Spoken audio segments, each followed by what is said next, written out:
Let's talk to Devon Gilani, the original architect of Universal Credit and now the director of the Policy in Practice think tank. He joins us live from Manchester at the Conservative Party conference. Devon, thanks so much for taking the time out. I'm sure you're up to your neck in it. So, Hi, Mariela. Hi.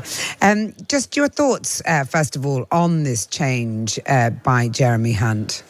I think it's a little bit confusing. I guess initially it feels like a headline-grabbing statement, but actually, as I heard the piece with Asma, I think it's not very clear how it's going to be any different from the current regime. Many people are sanctioned or see their benefits cut. And actually, I just looked up the stats before coming in here, and 9 out of 10 times it's because they failed to show up for an appointment.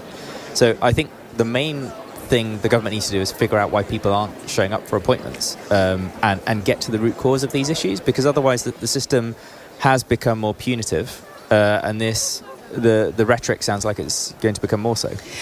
Isn't what's new about what Jeremy Hunt's saying that people, I think after 6 months or a certain number of penalisations, as it were, they would lose benefits entirely, which abandons the sort of notion of a safety net for all? Yes, and that's quite concerning. I mean, I'm here with a number of charities are here at the Conservative Party conference with stands. I was talking to Crisis, who, when he made the announcement, I think Crisis were sort of standing behind him with their badges and wanted to, because if you put people in that position, they will lose their homes. There will be significant costs and consequences for those individuals, but also for society and for the support networks that are there to support them, because otherwise, what is the end result for people when you don't have a safety net to fall back on? Devon, the number of long-term unemployed has increased. Universal Credit was worked on by you, Ian Duncan-Smith and others to prevent people from falling into poverty, but not necessarily in order to promote a lifestyle where you don't get a job because you live on benefits. But is that a choice in terms of your research into the topic? Is that a choice that the majority of people who are long-term unemployed are willfully making, or what are the factors that contribute to it? I mean, obviously, as a woman, I'm very, very aware. I mean, as many men are, but you know, unfortunately, the burden often falls on women. I'm very aware of the burden of childcare, which for a lot of women makes it more expensive to go back to work than it is to stay at home and look after your kids. Yeah, I mean, you heard the Chancellor say, compared to 2010, you are £9,000 a year better off in work now than you would have been before, and that's Universal Credit's played a big part in that, because you get this thing called the work allowance, which means you get to keep your benefits as you first move into work. It makes work a no-brainer, which I think the old system didn't. And what it sort of really says, firstly, you need to get that message out to people, because I think people are still quite scared or concerned about Universal Credit or have the wrong notions around some of those rules. So I think you can do more to talk about the positive aspects of work and how much better off you can be.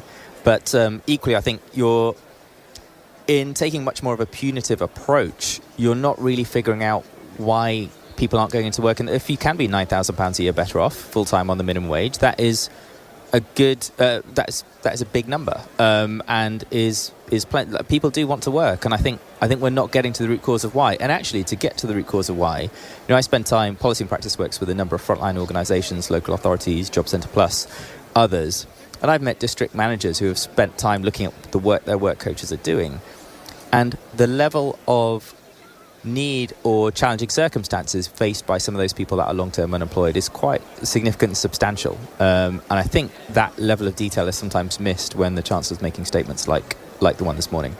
It also seems an odd time to be penalising the poorest in society when we know that even families who weren't struggling before are now ending up attending food banks and the likes, and poverty is hitting hard in the country.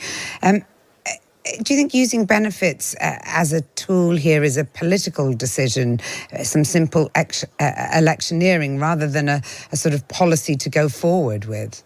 That's honestly what it feels like to me. It's quite hard to see. Again, there's no real practical substance behind the words the Chancellor's put out this morning. I think when you break it down, I mean, to be fair to the government, they are doing some really positive things, like something called universal support, where they're trying to put this wraparound support around people who have been long-term unemployed to really understand the root causes of that. And actually building on that kind of much more supportive rhetoric and substance, I think is a better way to understand what is really going on. And if there is a very small minority who simply refuse to engage, then let's identify that small minority. I think just because you didn't show up to an appointment, the consequences of that are pretty significant. If you were late for work and you lost a quarter of your income for the next 6 months as a result, that would be quite... you probably wouldn't see that as proportionate, but that's more or less how the social security system works today. So who is this for, this policy? I think it's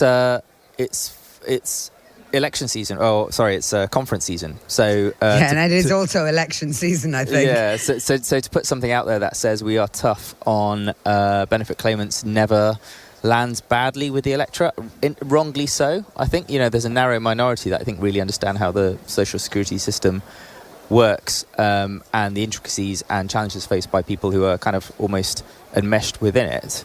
But I think it's a headline, and it's trying to create that kind of cultural clear blue water. I mean, to be fair, I think the other problem these kinds of statements create is it doesn't allow for a more intelligent debate across this conference and the one coming up next week. So the Labour Party have been actually quite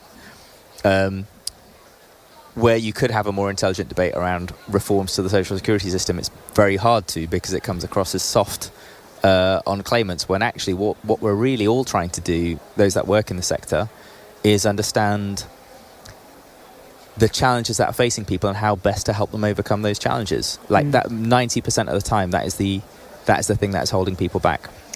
Devin Gilani, the architect of Universal Credit, or one of them, thank you very much indeed for joining me.